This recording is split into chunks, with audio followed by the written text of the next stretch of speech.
d'expérience.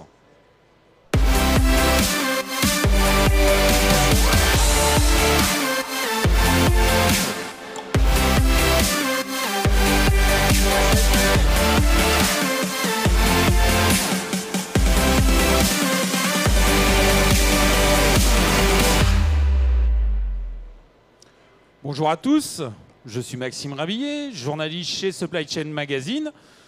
Et donc, je fais office de Monsieur Loyal pour ce cycle prévision-planification avec maintenant un témoignage qui relève plutôt de la planification, dont je vais tout bonnement lire le titre « Mieux planifier avec Hoplite, comment les sites de l'Easy Group anticipent mieux et réagissent plus rapidement ». Donc avec Anne-Delphine Beaulieu, qui est directrice RSE et transformation digitale de l'Easy Group, et Thibaut Wilhelm, il y a bien un M à la fin, il n'était pas sur le slide d'attente, qui est président d'Hoplite, une jeune pousse encore. Oui, on a 5 ans et on commence à être sur une centaine de sites industriels. Donc, mais moi, voilà, journalistiquement, on traite ça encore comme jeune pousse. Je vous laisse l'estrade pour ce retour d'expérience et je reviendrai pour assurer le volet questions-réponses. Merci. Bonjour à tous. Merci de finir la journée avec nous. J'espère que ça va vous donner de l'énergie avant l'apéro du Supply Chain Event. Aujourd'hui, on va parler de notre collaboration avec l'Easy, qui dure depuis plus de 3 ans maintenant, ou très bientôt 3 ans. Comment on a déployé l'Easy sur les différents sites, qu'est-ce qu'on fait aujourd'hui, et sur la fin, on parlera d'un projet qu'on a de co-construction, vu que l'IA, c'est le mot à la mode du salon, sur comment on prédit les dates de fin des OF chez l'Easy. Peut-être, Anne-Delphine, je te laisse t'introduire rapidement et introduire l'Easy. Oui, merci Thibaut. Alors, moi, je suis Anne-Delphine Beaulieu, j'ai en charge la transformation digitale du groupe L'Easy. Je m'occupe en gros de tout ce qui est data, IA et bien évidemment la transformation digitale au sens plus classique du terme. Et j'ai une casquette RSE en vue de la décarbonation et de la meilleure utilisation des ressources également. L'Easy, pour ceux qui ne connaissent pas, c'est un groupe industriel qui existe depuis plus de 250 ans. On a été créé en 1777 dans le territoire de Belfort, avant la Révolution française, c'est assez rare. On représente un chiffre d'affaires d'1,6 milliard à travers le monde. On a 45 usines dans 13 pays, à peu près 10 000 employés. Et on œuvre dans 3 secteurs, l'aérospace, l'automotive et le médical. Donc on fabrique des solutions d'assemblage pour ces 3 secteurs. Ce sont soit, alors on va dire les choses les plus basiques que tout le monde comprend, c'est les vis et les boulons. Alors je vous rassure, ils ne sont absolument pas les mêmes que ceux que vous trouvez à Casto, hein. Soyons clairs. C'est plutôt les vis qui vont faire en sorte que le moteur soit bien accroché à l'aile de l'avion ou que le caisson central et l'aile, la jonction soit assurée. Donc ce sont des vis, des pièces vitales qui ne doivent d'abord jamais lâcher, bien évidemment, et surtout qui ne sont montées qu'une seule fois dans le cycle de vie de l'avion. Donc on ne peut pas se tromper. Côté automotive, c'est plus classique, c'est tout ce qui va intervenir dans le gros mécano qu'est la voiture, où là, il y a tout un tas de pièces diverses pour assembler. Et dans le monde médical, parce qu'on est des usineurs de titane et qu'on sait faire des pièces extrêmement complexes en titane, on fait également des prothèses pour le monde médical, soit des prothèses presque uniques lorsqu'il y a un trauma, un accident, et on va s'adapter au corps humain de la personne accidentée, que ce soit un petit garçon de 4 ans qui a un accident de ski ou un jeune homme de 25 ans qui a un accident de moto, malheureusement. Et puis on va faire des pièces plus classiques comme les prothèses de hanche, entre autres. Voilà pour le panorama. Donc nos clients sont tous plus gros que nous et bien plus connus que nous. Et c'est tant mieux. Et vous avez ici un petit panorama de nos clients dans nos 3 secteurs. Les chiffres clés, on en a parlé. Et puis, bon, on est effectivement reconnu, labellisé. On a plusieurs sites labellisés Vitrine Industrie du Futur. On a gagné différents prix aussi sur la partie start-up. On a gagné David avec Goliath. On a gagné les BFM Digital Awards à trois années consécutives dans 3 catégories différentes. Voilà, donc en termes on va dire de transformation industrie 4.0, on a fait un gros effort sur les 3-4 dernières années et ces efforts ont été payants, en interne mais aussi en visibilité externe. Ouais. Et nous, c'est un bonheur côté startup d'échanger avec des industriels qui ont cette volonté de tester des choses, de mettre en place des solutions, d'itérer rapidement et de savoir que voilà, on n'est pas dans un monde figé et que la solution va aussi continuer à évoluer et voilà, avoir une relation long terme. Et avec Lizzie, on a réussi à avoir cette relation long terme. Donc là, les sites, vous voyez, on en a dans plusieurs pays. Avec Oplit, on commence notre phase d'internationalisation. Hein, donc ça y est, ça a démarré. Donc bien évidemment, on a testé un peu sur nos bases, essentiellement dans nos usines en France. Et aujourd'hui, ça fait des petits. Voilà. Amérique du Nord et Allemagne récemment. Plus compliqué la planification en allemand. Déjà que c'est pas simple en général, mais avec des Allemands, ça donne du challenge. Tu vas avoir les Turcs bientôt. Et voilà, on verra. Côté Oplit, donc nous, l'entreprise a bientôt 5 ans. On est une vingtaine de personnes et on est maintenant sur une centaine de sites industriels. Nos clients, ils sont principalement basés en France et en Suisse. On a beaucoup de clients suisses, notamment avec le groupe Richemont. Et ils vont avoir des sites un peu partout dans le monde. Donc chez Lizzie notamment, il y aura aussi le Maroc, les États-Unis et l'Allemagne. Et par exemple avec Nexteam, on est au Portugal, en Pologne, en Roumanie et dans d'autres pays d'Europe de l'Est, en Tunisie aussi. On va travailler avec des petites entreprises et aussi des grands groupes. Qui sont potentiellement avec des ADN assez hétérogènes. Par exemple, comme Lizzie, on va avoir la partie fasteners, on va avoir les pièces de structure, on va avoir la partie automotive, on va avoir le médical. Donc il y a une multitude de métiers différents. Mais ce qui rassemble en fait nos clients, c'est le manufacturing discret. Et c'est manufacturing discret qui passe par plusieurs étapes et on va dire des opérations qui ne durent pas des mois, mais plutôt pas mal d'enchaînements, du coup, et des problématiques de charge-capacité et d'ordonnancement. Pourquoi on existe Parce qu'aujourd'hui, je pense qu'on est tous au courant, mais il y a quand même un contexte de forte volatilité pour les industriels qui sont un peu pris en tenaille entre les clients et les fournisseurs, qui apportent énormément de volatilité. Et pour être compétitif, on a besoin de réussir à s'organiser, finalement, à répondre plus rapidement, à anticiper plus, à être plus flexible. Donc je ne sais pas si c'est un sujet qui est important, j'imagine que c'est important chez vous, mais comment ça se traduit concrètement? Oui, effectivement, la volatilité s'est considérablement accrue autour de la crise Covid. Je pense qu'on est tous, en tout cas dans les industriels, que ce soit sur les chaînes de matières premières, les chaînes de livraison, tout simplement l'affermissement des commandes, le changement permanent. Donc on est rentré dans un cycle d'adaptation assez profonde de nos structures de production et surtout de la façon dont nos clients et nos fournisseurs amont en fait vivent eux-mêmes leur production. Et ça a nécessité beaucoup plus de visibilité pour faire une meilleure planification, moins d'erreurs, moins de déperditions d'énergie, déperditions de matière, déperditions de temps et in fine de bonne humeur avec ou nos fournisseurs ou nos clients.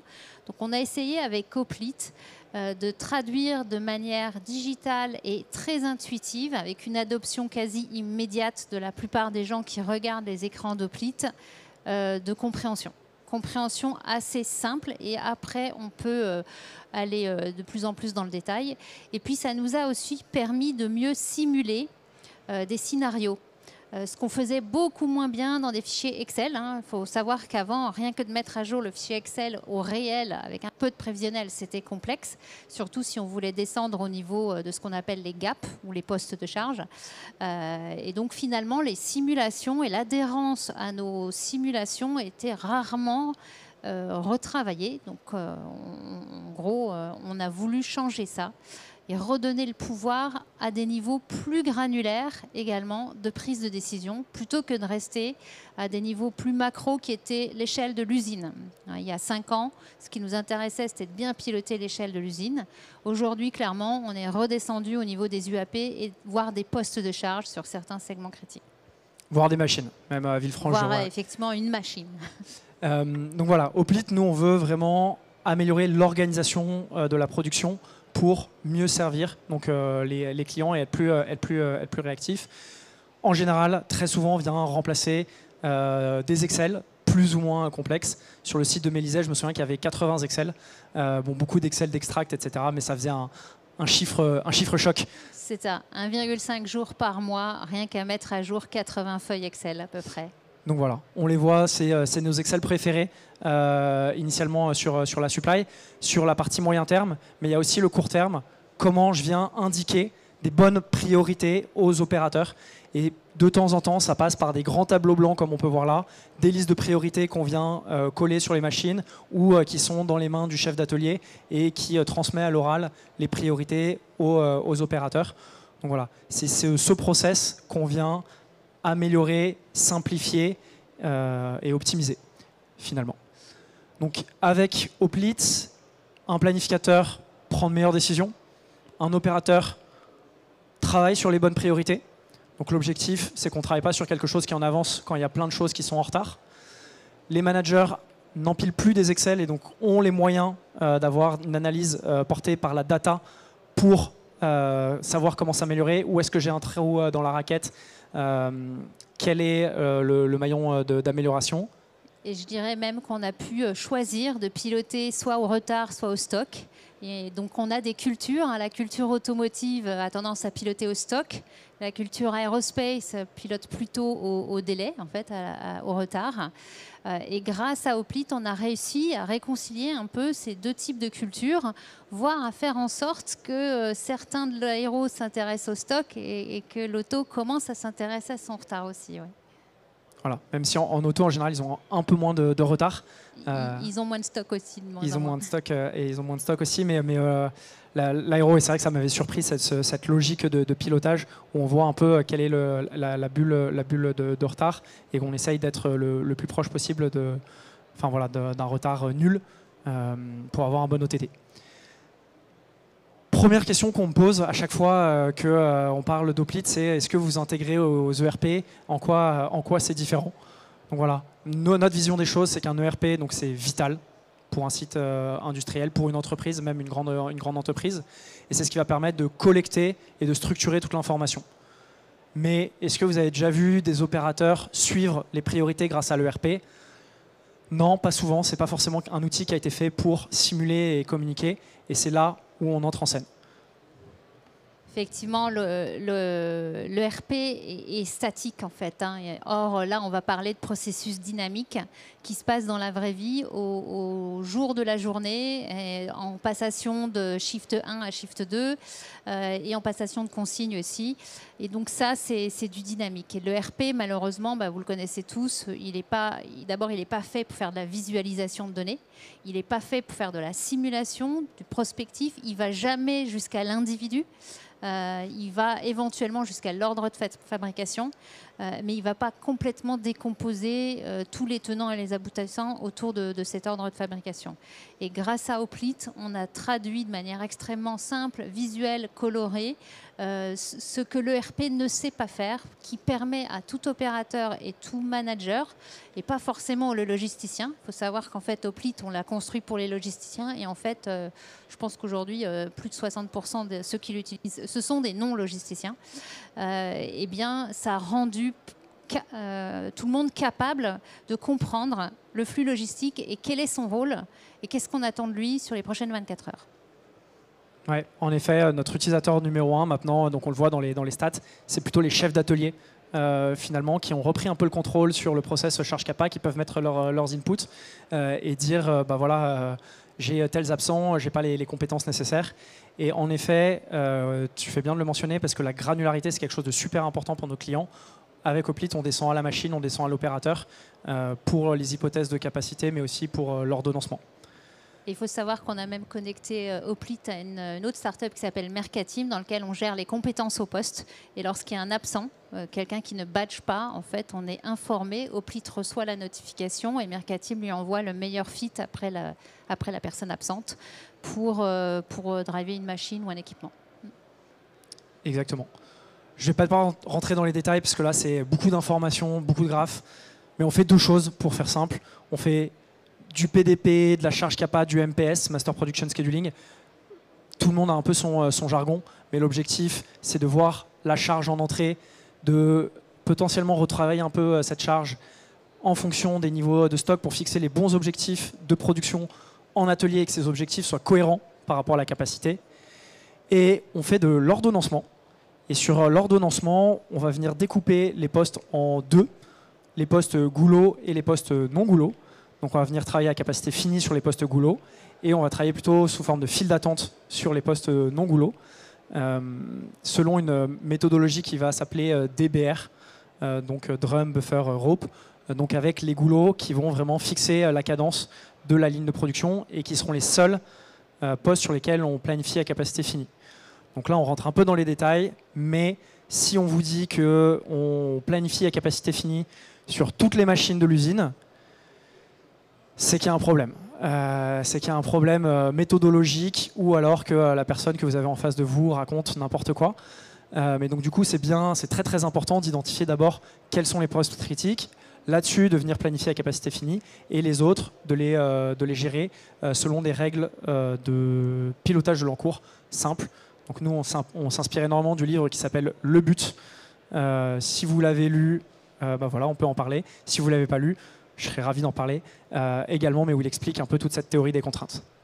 Voilà, et pour un opérateur, pour remettre ça en lumière, effectivement, lui, il a un écran et sur chaque machine, il a un empilement de couleurs qui lui dit, voilà, tu dois prendre le prochain wave, c'est celui-là. Celui-là, il va s'arrêter dans à peu près 30 minutes ou 2h40, si tout va bien.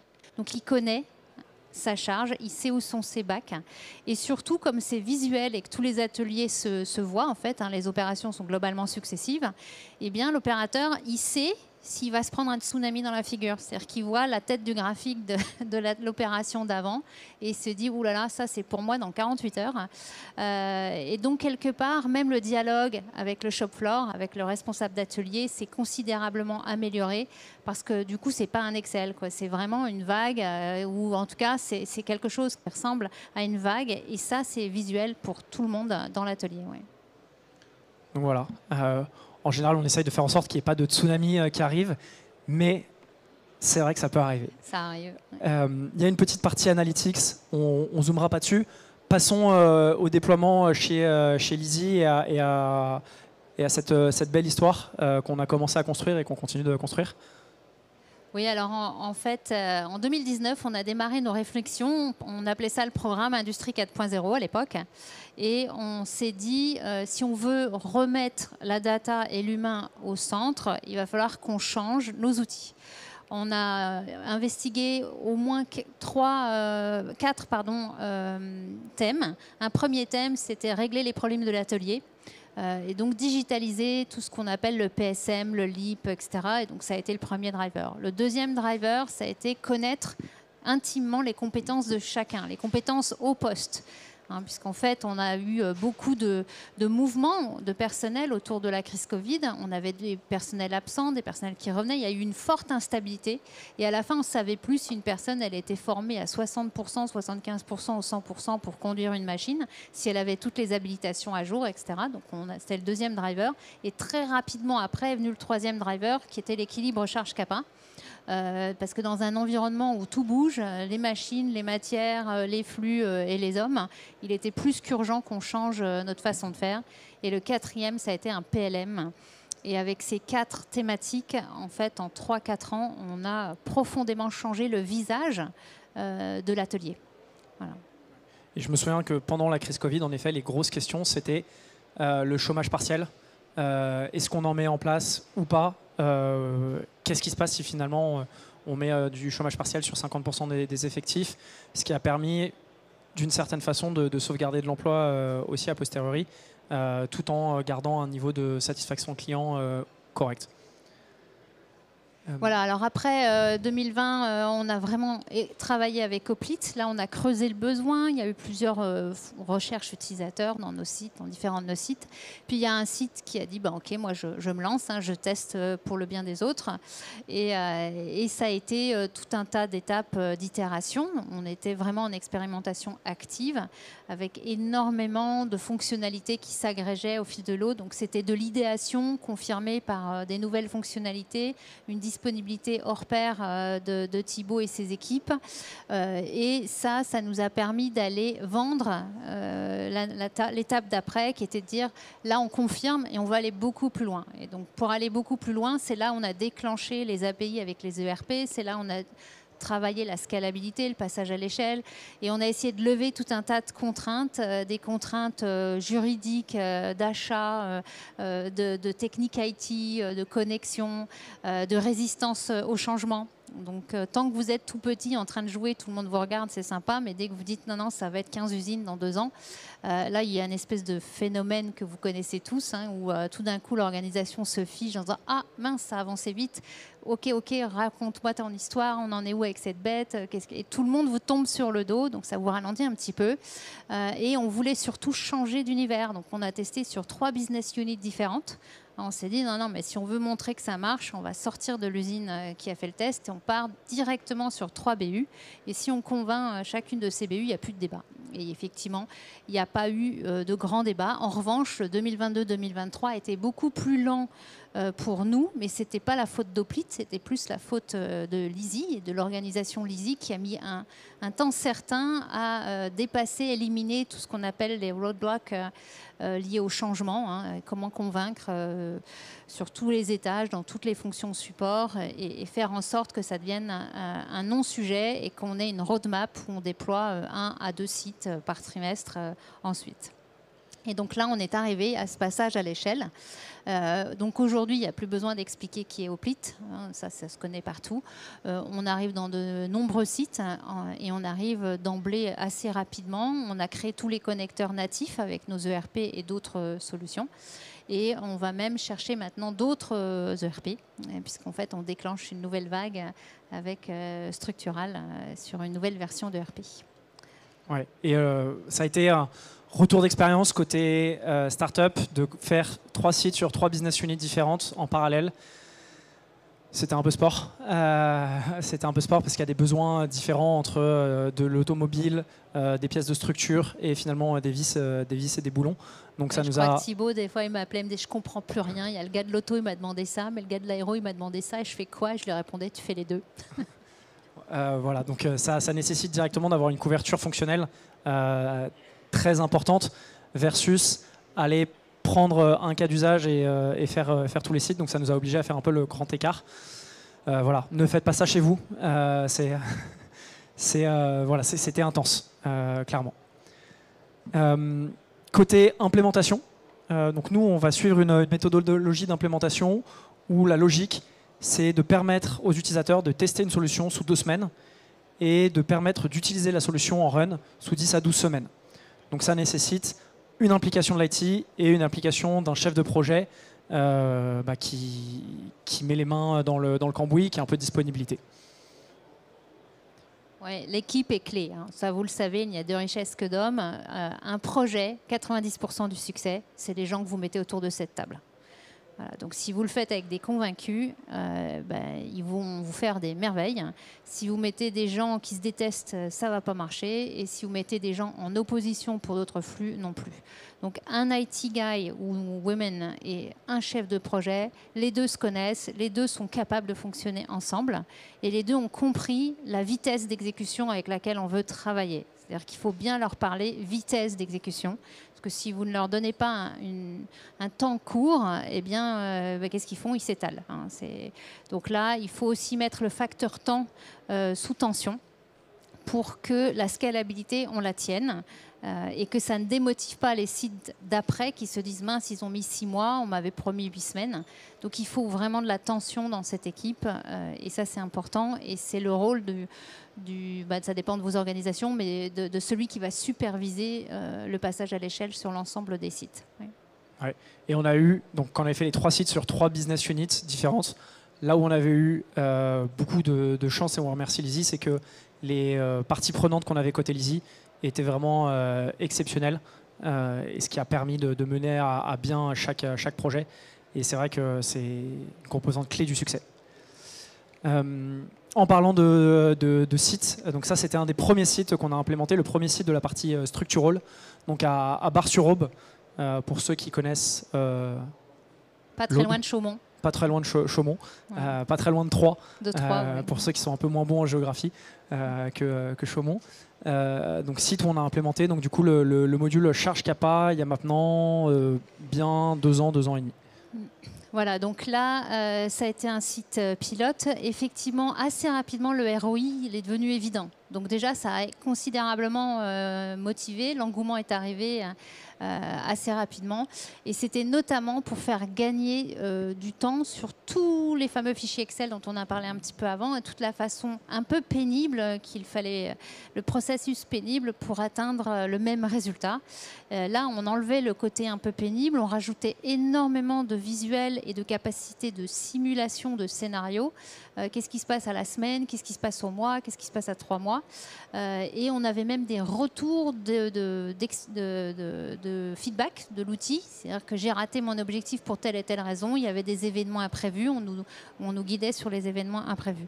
Donc ça, le ROI et la transmission, entre guillemets, rapide des informations au reste de l'usine, ça a été assez puissant. Et dans la relation avec nos clients, qui sont plus gros que nous, hein, je vous les ai montrés avant. Quand ils arrivaient sur le site et qu'ils voyaient un écran d'Hoplite, ils s'arrêtaient toujours. Non, c'est quoi ce truc-là? Et très souvent, il y avait un effet waouh. On a réussi quand même avec certains grands clients à ce qu'ils disent OK, là c'est pas mal quoi quand même. Hein. Donc on a senti aussi dans la relation client le fait que non seulement on avait gagné en crédibilité, en visibilité sur leur flux. Donc, ils comprenaient que désormais, quand on leur racontait non, le délai, la date de livraison, ça va être autour de tel sujet, c'était un processus carré qui se trouvait derrière. Donc, il y avait un chouïa moins de débat quand même. Hein. Et ça, c'était pas mal. Et puis, 2 derniers points. Effectivement, le process, la robustesse a été régulièrement éprouvée, testée, sa précision aussi. Et ça a été clé dans l'adoption. C'est-à-dire qu'à partir du moment où les gens se sont dit « je ne discute pas la donnée, elle est généralement plus que bonne et bien meilleure que ce que je produisais avant », la transparence et la confiance dans la donnée a monté aussi, ce qui a effectivement été un événement, en tout cas un point majeur pour le déploiement et l'adoption rapide. C'est que tout le monde, très rapidement, s'est dit « Hoplite, ça tient la route et ça m'aide grandement ». Et moi, c'est vraiment sur la partie relation client. Je ne savais pas du tout que c'était un usage. Et c'était un jour en parlant avec donc du coup, Nathalie, la responsable planif, et Sophie, la directrice supply chain. Elles me disent, nous, on l'utilise quasiment toutes les semaines dans nos meetings clients charge capacitaire. Et donc, du coup, ça a vraiment amélioré notre relation. En plus, on a amélioré le taux d'adhérence de 20% avec notre principal client. Donc, finalement, c'est un gain de satisfaction et ça a amélioré notre relation. Et je savais pas du tout en fait, que c'était un usage possible. Donc, de temps en temps, en fait, les utilisateurs développent un peu la solution et trouvent des nouveaux usages auxquels on n'a pas pensé initialement. Donc, c'était assez intéressant. Et je sais qu'on a Nexteam aussi dans nos clients en aéronautique qui l'utilisent énormément sur cette partie communication client. Deuxième cas, deuxième business unit, côté Fasteners. Donc là, on va de l'autre côté de la France, à Villefranche, donc dans l'Aveyron, si je ne dis pas de bêtises. Oui, exactement, dans l'Aveyron. Alors là, c'était un autre cas d'usage. On avait plutôt la prod et la supply chain qui étaient un peu en opposition permanente. Ils se pensaient toujours l'un ou l'autre avoir raison. Donc, c'était un site où on avait structurellement des difficultés relationnelles entre prod et supply. Et grâce à Hoplite, en fait, et c'est là que je vous dis, on a pensé que c'était un outil supply, en fait c'est devenu de plus en plus un outil utilisé par la production par le shop floor, c'est que finalement la production, elle s'est bien appropriée Hoplite, tellement bien que maintenant elle remonte voir son logisticien, elle me dit ça tu vas me le bouger, ça tu vas me le bouger, alors qu'avant elle subissait les calculs sur lesquels elle n'avait aucune visibilité, qui étaient faits dans un Excel qu'on lui partageait de temps en temps et dont elle ne maîtrisait pas les tenants et les aboutissants. Eh bien ça a rééquilibré un peu la discussion entre la logistique et la production, et ça a libéré tout un tas de tensions. C'est-à-dire que finalement, la conduite de la réunion, le logisticien va parler simulation, moi je simule et je prévois plutôt le futur, la prod va gérer son temps plutôt court, et chacun va se retrouver à sa bonne place et à sa juste valeur, sans devoir être en opposition permanente avec les décisions de l'autre et en comprenant mieux les décisions de l'autre service. Donc ça, je ne sais pas si tu l'as retrouvé dans d'autres environnements que l'Easy, mais chez nous, ça a été vraiment le cas. Ouais. Ouais, on se disait que Hoplite est un outil de négociation, finalement, parce que ça permet à chacun de mettre sur la table ce qui est important pour lui. Et ça se traduit par les verbatims qu'on voyait. Donc moi, j'aime beaucoup entendre, voilà. En fait, c'était une impression de la prod. Avant, on prenait les décisions à vue de nez. Bon, bien sûr que la personne côté supply, elle avait un peu réfléchi quand même à son plan. Mais voilà, c'était le sentiment de pas être impliqué, ou bah voilà, de temps en temps on passait en 3-8 alors qu'en fait il n'y avait pas de charge. Et ça, c'est un sentiment de on faisait pas forcément confiance au plan et à la personne qui le porte. Et une citation que j'aime beaucoup, c'est le directeur supply Arnaud Brault de Villefranche, qui dit: moi, ce qui me fait plaisir, c'est que quand le logisticien est absent, et ben les superviseurs mènent eux-mêmes le process de charge capa. Et ça, c'est quand même une belle victoire, il me disait. Et puis c'est un site qui l'été fonctionne avec une centaine d'intérimaires. Donc bien évidemment, on ne les fait pas venir à J1, démarrage J2. Hein, donc il y a tout un phénomène d'intégration et de formation, de montée en compétences, même si on arrive de temps en temps à récupérer ceux des fois précédentes. Et grâce à Hoplite, mine de rien, on a construit une montée en charge intelligente avec la prod et les montées intérimaires pour passer les périodes estivales. Et ça, c'était quelque chose qu'on ne faisait pas super bien. Et grâce à Hoplite, tout le monde se met autour de la table. On a les RH à qui on dit bah là, il va falloir que tu m'en rentres 30 sur la semaine X, puis 30 sur la semaine Y. Et que comment chacun, en fait, arrive à intégrer cette masse de personnes qui arrivent, tout en les formant et tout en les dédiant aux bons équipements. Et c'est là où on va dire la concordance entre Mercatim et Hoplite est aussi parfois un balai quasi parfait entre ces deux startups. Ouais. C'est beau. Ouais. Ça veut dire que Kevin il va être content que je lui dise le mot le balai. Dernier point dont on voulait parler, qui est un point intéressant, c'est le projet qu'on est en train de faire sur la prédiction des dates de sortie. Je vois que Maxime voit, il me dit on est en train de déborder. Donc la prédiction des dates de sortie des OF. Donc grâce à du coup de l'algorithmie et ce qu'on va appeler du deep learning si on doit sortir les buzzwords. Le problème, c'est que quand on veut, la situation actuelle, c'est que si on veut estimer la date de fin d'un OF, la seule façon de le faire, c'est de se dire ok, où est-ce qu'il est cet OF et combien de temps il reste. Et c'est aujourd'hui comme ça que tout le monde procède. Manque de peau, si on fait ça, ça nous donne la courbe jaune, la courbe d'écart et d'erreur. Donc là, c'est sûr, avec une erreur moyenne de 35 jours. Bon, il y a des erreurs max dingues, mais bon, ça c'est le cas pour tout, on va dire, c'est les edge cases. Mais donc voilà, on a quand même une erreur standard parce qu'on ne prend pas en compte la priorité, on ne prend pas en compte la situation de l'usine.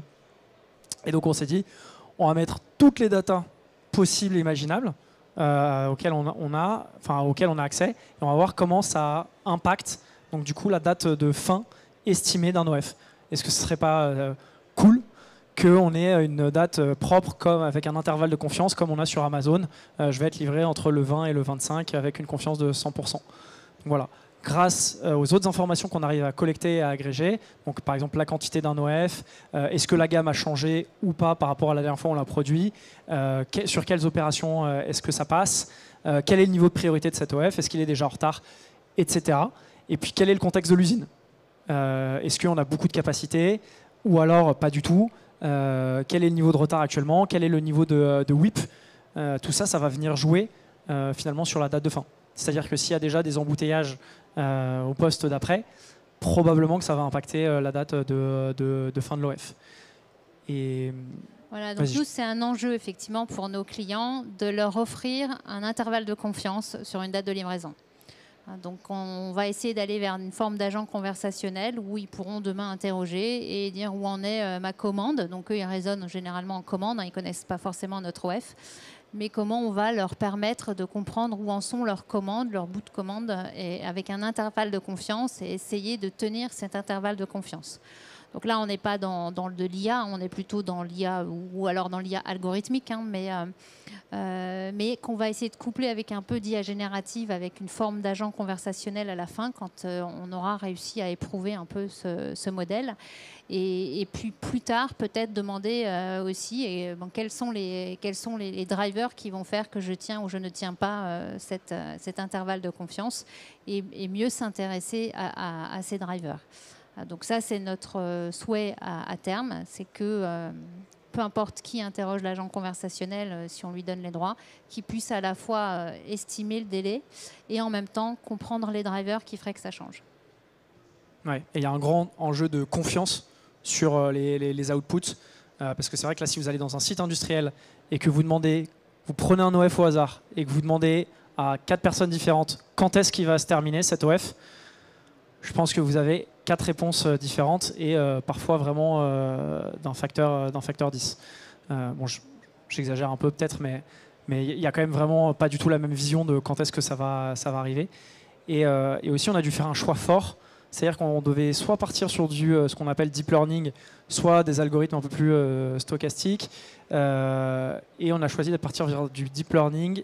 Le problème, c'est qu'on n'est plus capable d'expliquer par A plus B pourquoi on a un écart de 20 jours par rapport à la date de RP. On est capable de ressortir des grandes tendances.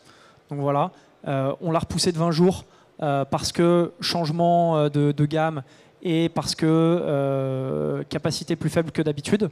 Mais on ne peut pas savoir la part de chaque variable sur l'output final. On ne peut pas dire on a pris plus 5 jours à cause de la capacité et puis plus.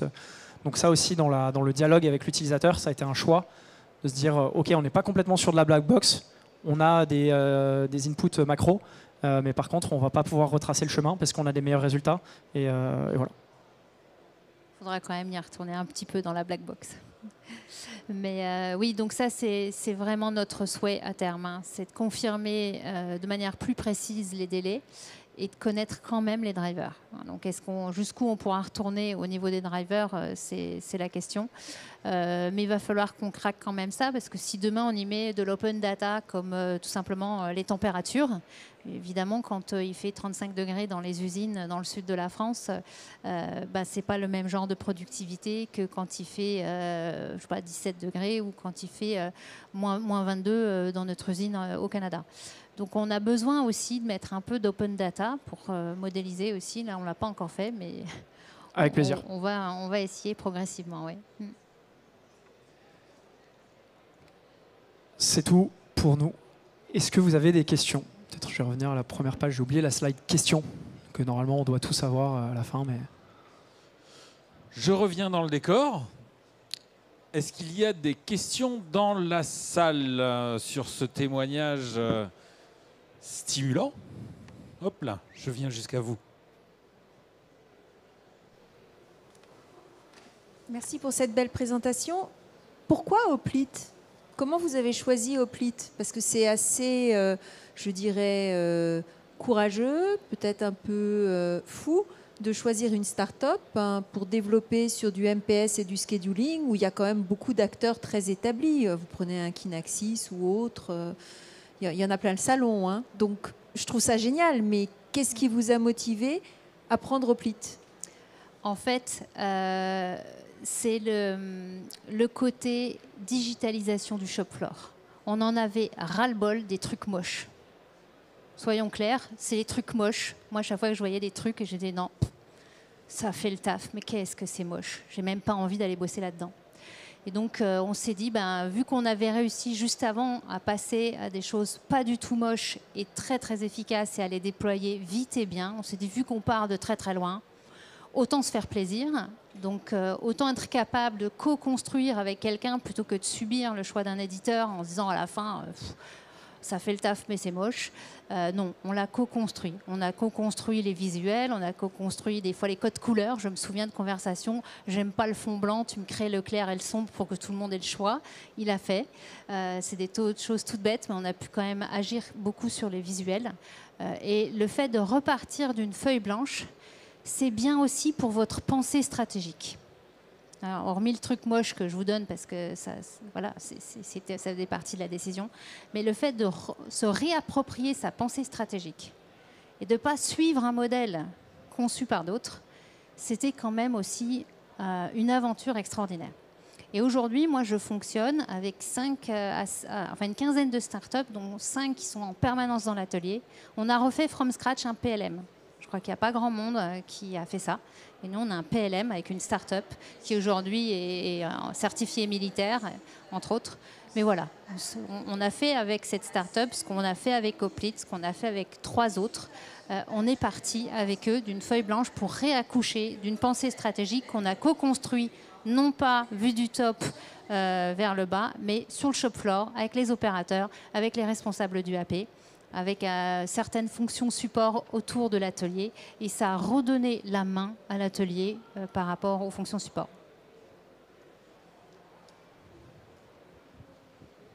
Merci beaucoup pour ce témoignage. J'ai bien noté que vous avez mis en place la méthodologie DBR, qui est fondamentalement une planification en flux tiré, sur la base de la planification des ressources qui sont critiques. D'expérience, c'est souvent une méthodologie qui fait piquer les yeux les superviseurs, qui peuvent avoir tendance à être davantage dans une logique flux poussée et tirer de la charge pour pouvoir absorber des coûts fixes, faire mieux travailler l'ensemble de leurs ressources, y compris leurs ressources non critiques. Comment vous avez pu faire en sorte que les équipes sur le terrain puissent basculer d'un flux poussé vers un flux tiré? Sur la logique, on va plutôt être assez agnostique sur vraiment la philosophie qui est suivi. Donc on va en effet suivre la théorie DBR, mais après dans l'atelier, ils peuvent l'utiliser ou non de cette façon-là. Donc ils ne sont pas obligés de fonctionner avec un flux tiré directement. Notamment sur la partie gestion des files d'attente, où finalement voilà, je prends ce qu'il y a devant ma machine et je le pousse si besoin. Donc il n'y a pas eu forcément on n'est pas venu avec ça doit être comme ça et c'est tout, quoi. En fait, on était pas mal déjà comme ça, hein, donc ça n'a pas heurté les sensibilités. Le but, c'est de pouvoir naviguer entre les deux approches. D'accord. Et c'est ce qu'on a essayé de faire, d'être capable de naviguer dans les deux approches. Ça appelle une deuxième question de ma part, si je peux. J'ai vu dans les slides, vous avez évoqué le DBR pour les ressources Goulot. Et dans les slides, vous avez également évoqué la méthodologie ConWIP pour les ressources non Goulot. Comment vous avez fait pour concilier les deux approches? Ok, on arrive sur du technique. Pareil, ça ne va pas être utilisé par les mêmes acteurs aux mêmes endroits. Par exemple, chez Lizzy, je ne pense pas qu'on ait mis en place, par exemple, de ConWIP directement. Ils ont un ConWIP déjà qui fonctionne bien, un ConWIP maison sur le site de Saint-Ouen-l'Aumône, qui nous a beaucoup inspiré dans notre développement. Et donc, en fait, chaque site a sa particularité. On va mettre en place du ConWIP chez des clients comme Cartier, par exemple, mais où ils ne sont pas forcément en DBR sur ces ateliers-là. Je ne sais pas si ça répond bien à la question, mais en tout cas, chaque site son problème. Oui, c'était bien l'un ou l'autre, ce n'était pas les deux en même temps.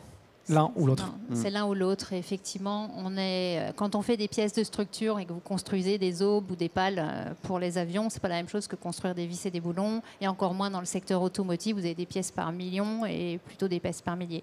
Donc il fallait une grande flexibilité et que chacun puisse le faire à sa façon.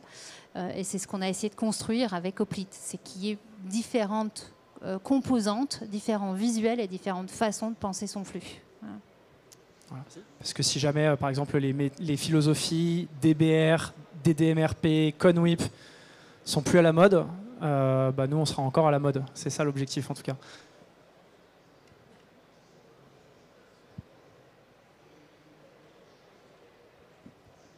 Bonjour et merci beaucoup, c'était très intéressant. J'ai une question beaucoup plus naïve que ce qui vient d'être posé. Donc Hoplite est basé sur fait de la prédiction à partir de data. C'est une question plutôt bête, mais d'où vient le data? Est-ce que vous avez du défi dans la collecte de data qui est quand même la base d'un outil comme celui-ci et qui peut être une source d'erreur et de mauvaise planification? Eh bien oui, comme tout le monde, on a des datas merdiques qui traînent un peu partout. La qualité de données, la gouvernance de la donnée n'est absolument pas à la hauteur des enjeux du digital et de l'IA, encore moins.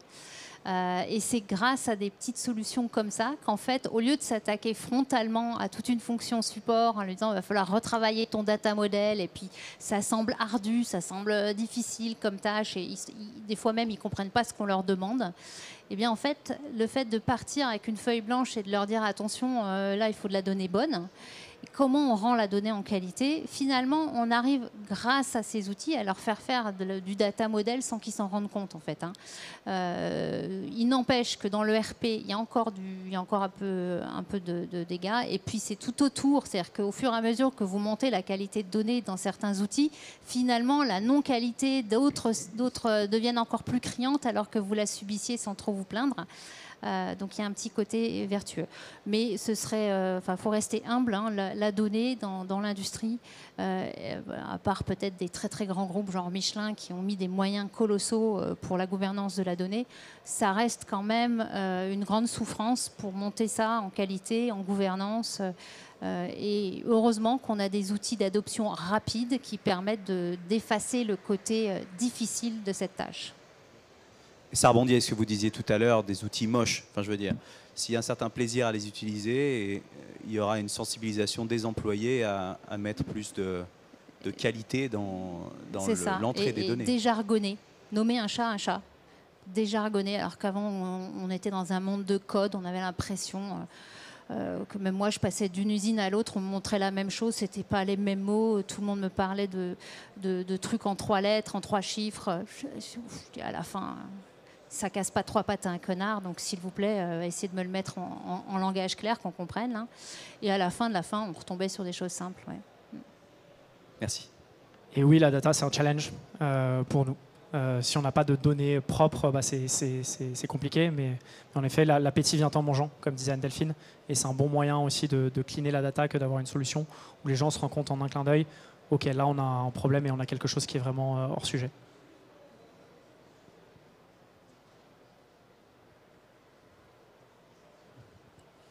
Bonjour.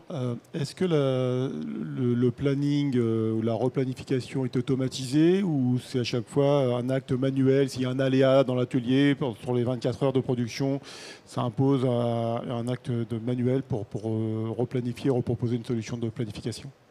Alors là, grand débat. Grand débat. Il y a ceux qui disent non, il ne faut pas changer la simulation de départ.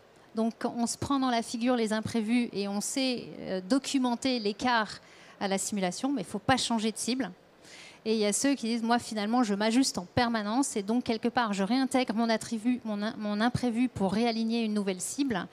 Je ne sais pas si c'était exactement ça votre question, mais il y a plein de débats. Donc on a... Pour l'instant, on va dire, dans le 80-20, on a tendance à ne pas changer la cible et plutôt expliquer l'adhérence ou la non-adhérence à une cible. Et c'est la maille mensuelle qui semble avoir la cote, même si on peut planifier à la semaine ou planifier plus lointain. Pour l'instant, c'est la maille mensuelle qui permet à toute l'usine de respirer et de se comprendre, aussi bien au niveau du directeur de l'usine que l'atelier. Mais il y a, voilà, de temps en temps, on sent que ça gêne sur certains postes, quand notamment l'itération est cruciale sur les postes critiques. On a tendance à vouloir raccourcir la simulation. Mais pour l'instant, c'est la maille mensuelle qui tient et on ne bouge pas la cible et on explique l'écart. Ouais. Et sur la partie vraiment ordonnancement fin, pareil, quand on va venir faire un ordonnancement fin où on se dit lundi on fait ça, puis on fait ça, puis on fait ça l'après-midi, etc. On ne va pas venir rechanger le plan qui a été fait par l'ordonnanceur. Donc en effet, s'il est déjà en retard de 2 jours le mercredi, il va devoir réappuyer sur un bouton pour relancer un ordonnancement automatique. Voilà, je pense qu'il ne va pas en mourir. Et si on se dit qu'on est dans une logique de planification avec un horizon figé où on veut suivre jour par jour ce qu'on fait, on ne doit pas avoir un système en face qui rejoue les choses toutes les 10 minutes dès qu'on a un petit retard. Il y a une dernière question. Bonjour, je voulais juste savoir au niveau du plan de production justement, est-ce qu'il est travaillé dans Oplit ou est-ce que vous le travaillez dans votre ERP ou dans un autre système? Alors, le plan de production, il est travaillé dans Oplit. Par contre, la matière, elle vient de l'ERP, dans laquelle on a les backlogs, les ordres de fabrication, la BOM, enfin tout ce qu'on trouve dans le calcul des besoins qui sont faits dans nos ERP. Mais ce calcul des besoins, il est largement perfectible. Et comme les programmes informatiques de ERP, avant qu'on arrive à trouver la personne qui se souvient comment on modifie le curseur, c'est coton. Donc, on va plutôt dans Oplit pour essayer d'interagir sur ce format de calcul des besoins. Et alors la question qu'on nous demande souvent, c'est est-ce qu'on réinjecte dans l'ERP le retour? Pour l'instant, ça freine. Voilà. Mais ce n'est pas exclu. Pas forcément de notre côté. Non, mais côté Lizzy, là, on a la population IT notamment qui ne veut surtout pas qu'il y ait des retours entrants dans l'ERP. Pour l'instant, mais je pense que c'est une bataille qu'ils vont perdre à terme. On arrive au bout. Moi, j'ai quand même une dernière petite question, alors qui est plus une question de béotien. Je ne suis pas un praticien. Il y a plein de questions qui ont été posées que je n'aurais pas été en mesure de poser. Mais par contre, je revenais sur l'effet waouh. Quand vous amenez des clients qui sont de beaux clients sur les sites et qui voient cet outil. Donc j'ai bien compris que c'était un point positif dans la relation que vous entretenez avec eux. Mais je me demandais, côté Oplit, du coup, vous chassez à l'étage, du moins à l'échelon au-dessus et vous pensez percer chez les fameux grands clients de Lizzy? Oui, ils sont déjà capables en fait. Ouais, je pense dans les gros clients de Lizzy, on a commencé à travailler avec Safran récemment. Ouais, quand ils nous ont vus à Structural, je crois que ça leur a fait envie. Voilà. Je ne sais pas si c'est exactement comme ça que ça s'est passé. Je crois que c'était d'ailleurs au Supply Chain Event qu'on les avait rencontrés initialement. Et donc oui, on remonte la chaîne. On va travailler avec Saint-Gobain Aerospace aussi, donc qui est sur une chaîne différente. Mais oui, il faudrait qu'on arrive à plus, systématiser ça. Si un client va voir chez Lizzy et trouve ça sympathique, comment on fait en sorte qu'il veuille mettre ça en place chez lui? Pour l'instant, c'est pas quelque chose qu'on met commercialement, qu'on a très bien automatisé ou en tout cas systématisé.